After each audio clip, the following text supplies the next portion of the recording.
तर मी या प्रदीप लोखंडे काकांच्या तुम्हाला अगदी थोडक्यात ओळख करून देणार आहे. ते आपल्याला एक छान प्रेझेंटेशन करणार आहेत तुमच्यासाठी. तुम्हाला माहिती आहे त्यांची संस्था ही एक मार्केटिंग करणारी उत्तम संस्था आहे. ज्या काळामध्ये मार्केटिंग या शब्दाला ग्राहकाचा गळा पकडणं असा अर्थ आलेला नव्हता, तेव्हापासून ते त्यांच्या ग्राहकापर्यंत पोचण्याच्या संकल्पनेमधून राज्याचं भलं करणारा माणूस अशी प्रतिमा कमावून आहेत ग्रामीण भारतामध्ये. कारण कुठलंही काही चांगली गोष्ट करायची म्हटली तर राज्याच्या कोणाकोपऱ्यात कोण पोचू शकतं हा नेहमीच एक प्रश्न असतो. शासकीय योजनांना एवढं त्यांच्या यंत्रणेचं जाळं असून सुद्धा लोकांपर्यंत पोचणं हा त्यांच्यापर्यंत अवघड मुद्दा असतो. तो मुद्दा ह्या एका ग्रामीण युवकाने अतिशय सहज सोडवला. भारतातल्या 28,000 खेड्यांपर्यंत पोचलेला हा माणूस आहे प्रदीप लोखंडे म्हणून. आणि 3600 शाळांपर्यंत त्यांनी संगणक पोचवलेला आहे. जेव्हा संगणक युग आपल्याकडे नुकतं अवतरत होतं, कुठल्याही गावाचा चेहरा किती वेगाने बदलला आहे, काय काय सुधारणा गावांपर्यंत पोहोचली आहेत याचा जर आपल्याला एक काही अभ्यास करायचा असला तर त्यासाठी योग्य माणूस कोण आहे तर श्रीयुत प्रदीप लोखंडे हेच. मार्केटिंग करता करता म्हणजे स्वतःचा व्यवसाय करता करता म्हणजे स्वार्थ साधता साधताच परमार्थ म्हणजे परमार्थ जास्तीत जास्त चांगला अर्थ ज्याच्यामध्ये सामावलेला आहे असे प्रकल्प करणारा हा माणूस आहे. त्यांचा एक प्रकल्प आहे ज्ञान की ग्रंथालयांचं एक जाळं त्यांनी आपल्या संपूर्ण महाराष्ट्रात पसरवलेलं आहे. अर्थात मी कशाला त्यांच्याविषयी सांगू, त्यांनीच येऊन मुलांना सांगावं आणि त्यांनीच ही जी विचार स्पर्धा आहे ही सगळ्या मुलांपर्यंत ग्रामीण भागात पोहोचवलेली आहे. प्रदीपजी लोखंडे आणि सीमंतिनी लोखंडे, नंतर आपण त्यांना भेटणार आहोत सीमंतिनी ताईंना, पण प्रथम आमंत्रण देते प्रदीप लोखंडे आपल्याला मुलांशी बोलण्यासाठी. आमदारा जर मला बोलायला सांगितलं तर मी दिसलेच नसतं. माझा कलर बघा काय आहे ते. नमस्कार मित्रांनो.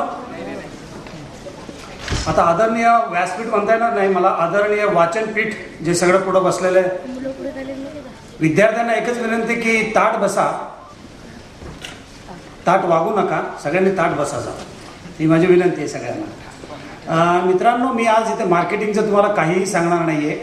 ते तुम्ही मोठं झाल्यावरती शिकणार आहातच आणि परत मी कधीतरी तुमच्याशी त्या विषयावरती बोलेन.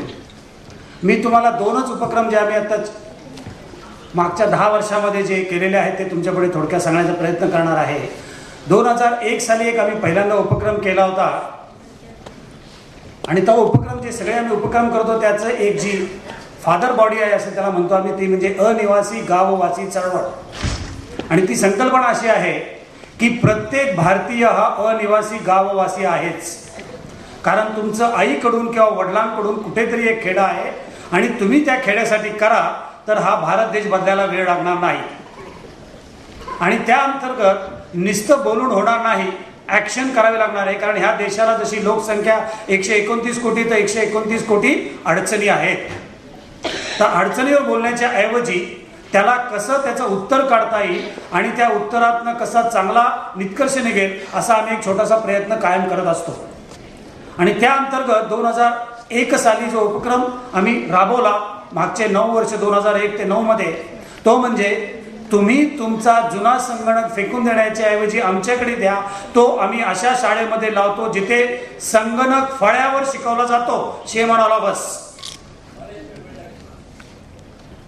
आणि ज्या शाळेमध्ये संगणक हा 100 मार्काचा पेपर आहे इतिहास भूगोलासारखा, माझ्या मुलीला तिच्या टेबलावरती संगणक मिळतो पण तिच्या काउंटर पार्टला फळ्यावरती शिकावा लागतो. वाईट वाटायला पाहिजे आपल्याला सर्वांना.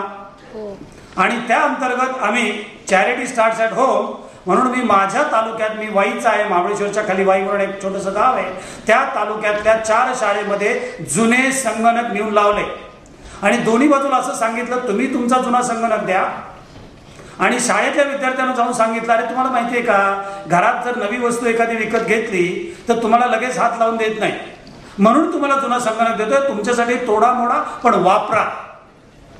आणि माझ्यासारख्या एका छोट्या सोशल एंटरप्रेनरच्या माध्यमातून 9 वर्षामध्ये 28,000 संगणक 20,000 शाळेत लागले. आणि ह्या 20,000 संगणक लागण्याचं मला जास्त अप्रूप नाही, त्याच्यापेक्षा जास्त मला आनंद ह्याचा झाला आणि आमच्या टीमला आणि ज्यांनी सगळ्यांनी मदत केला त्यांना, तो म्हणजे त्यातल्या 70% शाळांनी नवीन संगणक विकत घेतला. ही त्यातली मोठी अचीवमेंट ही आहे. त्यातली काही शाळांनी तर 5-5, 10,000 रुपये विद्यार्थ्यांनी गोळा करून संगणक विकत घेतल्या. तेव्हापासून माझ्या लक्षात आलेलं आहे की जर एखादी गोष्ट ग्रामीण भागापर्यंत नेली तर ती तिथे अतिशय उत्कृष्ट पद्धतीने करता येते आणि त्यांना ह्याची आवश्यकता आहे. काहीही आणि कितीही झालं तरी भारतामध्ये अजून 65% लोक हे ग्रामीण भागात राहत आहेत. 35%ची कितीही प्रगती झाली आणि त्या जर 65% लोकांना आपण बरोबर घेतलं नाही तर ती प्रगतीची किंमत शून्य. म्हणून ह्या सगळ्या गोष्टी तिथे गेल्याच पाहिजेत. ह्याच्यासाठीचे जे हजारो लाखो लोक काम करतात त्यातले आम्ही एक आहोत. आणि 2009 मध्ये जेव्हा आम्ही हा जुना संगणक शाळेमध्ये घेऊन गेलो तर एक शेमडा पोरगा पण मला म्हणायला लागला, sir where is the Mouse and where is the colour monitor. तर हा चेंज ह्या भारतात आलाय मित्रांनो. असं नका समजू की सगळं काही या शहरातच घडतंय, कारण शहरं फक्त 5,000 आहेत या देशात. 6 लाख खेडी आहेत आणि खरा भारत अजून तिथेच राहतोय. खरा भारत हा तिथेच राहतोय आणि त्यांना ह्या सगळ्या गोष्टी आपल्याला द्याव्याच लागणार आहेत आणि देणारे हजारो हात, लाखो हात तिथे काम करतायत आणि हा भारत बदलतोय. तर मग मी जुना संगणकाचा थांबवून हा दुसरा उपक्रम चालू केला. त्या उपक्रमाला नाव दिलं आणि मला सगळ्यांना नम्रतेने सांगायला आवडेल की जे काही करा त्याला ब्रँडिंग करायला पाहिजे. त्याच्यात आपण बराच वेळेला फारच कमी पडतो. आणि त्या दुसऱ्या उपक्रमाला नाव दिलं ज्ञानकी वाचनालय. हा 2009च्या एंडला आम्ही चालू केला. त्याच्या अगोदर मी आणि माझे मिसेस मिसेस म्हणलं जरा जड होतं एकदम, तर तिला घेऊन महाराष्ट्रावर जरा फिरलो आणि भरपूर विद्यार्थ्यांची चर्चा केली. आणि तेव्हा माझ्या असं लक्षात आलं की इथं जे काही सोकॉल्ड काही लोक जे बोलतायत की मराठी संपलंय, मराठी मेलंय, मराठी आता काय होणार नाही, मराठी थोडेच दिवसात व्हॅनिश होणार आहे, अजिबात काय होणार नाही. कुणीही यातलं जे कोणाचं म्हणते त्यांनी माझ्याशी येऊन चर्चा करावी. त्यांना फॅक्ट अँड फिगर्स दाखवून देईन की असं काही घडत नाही.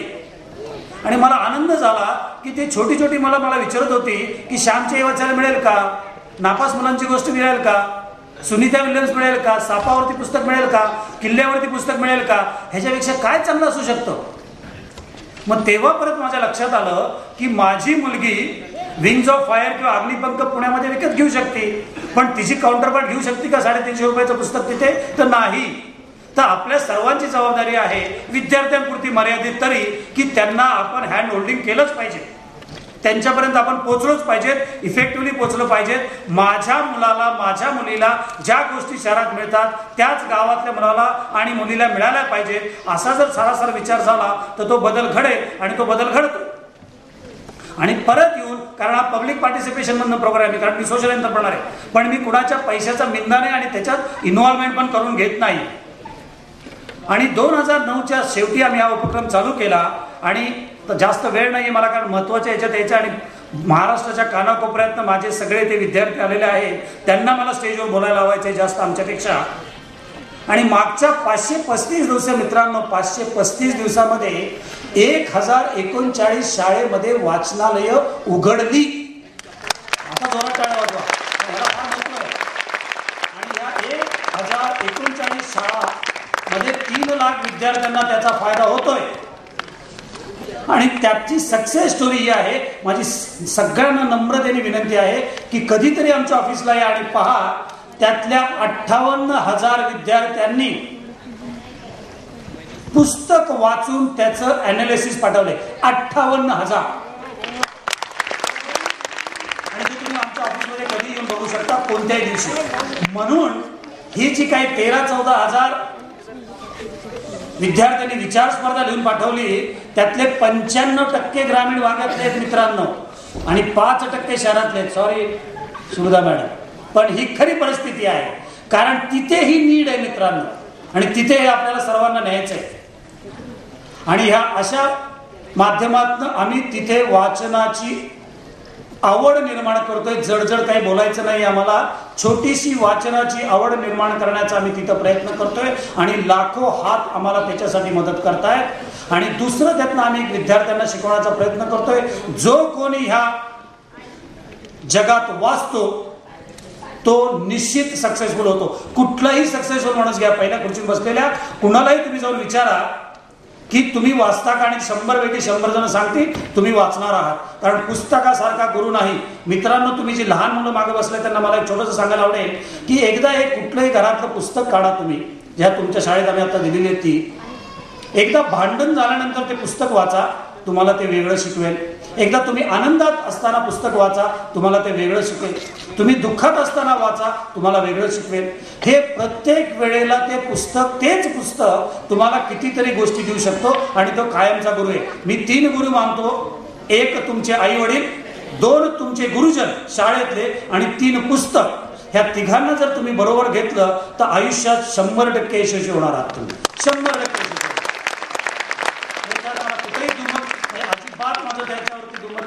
हे असंच घडतंय आणि घडतंय. आणि ह्या 3 लाख विद्यार्थ्यांच्या माध्यमातून आम्ही ह्या विचार स्पर्धा तिथपर्यंत पोहोचवले. आणि जसं तुम्हाला सांगितलं की 13,000 विद्यार्थ्यांनी लिहून पाठवलेलं आहे. त्यातलं एक मी फार वाचलं नाहीये, पण एक मला तिडीक देऊन गेलं, मला जागं केलं. ते पत्र काय होतं ते 2 वाक्यात सांगतो. एका मुलीने लिहिलेलं, नाव पण विसरलं मी तिचं. तिने शास्त्रज्ञांना आवाहन केलं, अहो कृपा करून बॉम्ब बनवण्याच्या ऐवजी, कृपा करून बॉम्ब बनवण्याच्या ऐवजी तुम्ही असं काहीतरी संशोधन करा की ही जी आज कुठेतरी मी आंधळं मुलगा बघते, कुठंतरी लंगडं मुलगा बघतेय, कुठंतरी वेडवाकडं मुलगा बघतेय, ह्याच्यावरती खर्च करा. बॉम्ब नकोय ह्या जगाला. ह्या जगाला असं संशोधनाची गरज आहे की जे एक व्यक्ती ह्या जगात येते ती माझ्यासारखी व्यवस्थित असावी.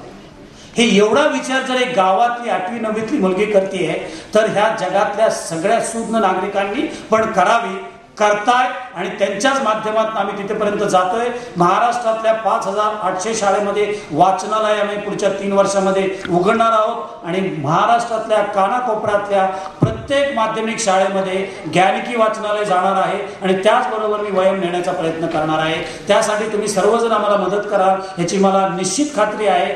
सर्वजण वाचा, समृद्ध व्हा, पुढे जावा. पण आनंद कशात मिळतोय ह्याला जास्त महत्व द्या. प्रत्येक जण हिरोईन होऊ शकणार नाहीये, प्रत्येक जण मोठा अँकर होऊ शकणार नाहीये, प्रत्येक जण मोठा उद्योजक होऊ शकणार नाहीये. पण मी जे आयुष्यात करतोय त्याच्यात मला आनंद मिळतोय का, हे जर तुम्ही शिकला तर जी शांतता लाभेल आणि त्यातनं उद्याची पिढी तुम्ही जी क्रिएट कराल ती फार महत्वाची असेल. Thank you very much. परत एकदा मी वयम मासिक, निरगुडकर साहेब, केतकर साहेब, सुविधा मॅडम, बापट, स्पेशली बापट साहेब. आणि बापट साहेबांचं एक वैशिष्ट्य सांगतो तुम्हाला. त्यांनी स्वतः येऊन माझ्या ऑफिसमध्ये सगळी माहिती घेऊन मग मला या उपक्रमाला होकार दिला. ही गोष्ट महत्वाची आहे. नुसतं ऐक्यू माहितीवर कुठेही जाऊ नका, जाऊन पहा खरोखर तिथे घडतंय का. कारण ऐक्यू माहितीमुळेच बऱ्याच ह्या देशात गडबडी घडतायत. 1:10, 10:100 होत आहेत. तसं होऊन देणार नाहीये. तुम्ही उद्याचा भारत निश्चित घडवणार आहात. कारण माझ्या दृष्टीने ही माझ्यासमोर जी बसलेली सगळी तरुण मुलं आहेत ते तुमच्या दृष्टीने IT म्हणजे काय रे मित्रांनो? ITचा लॉंग फॉर्म काय? काय? Information technology. बरोबर? जरा जोरात हो म्हणा ना, आता नाश्ता झालाय की नाही? पण तो चुकीचा आहे. ITचा लॉंग फॉर्म भारतामध्ये असा आहे, इंडियन टॅलेंट, जे माझ्या पुढे आज बसलंय ते. All the best for Indian talent. Thank you very much.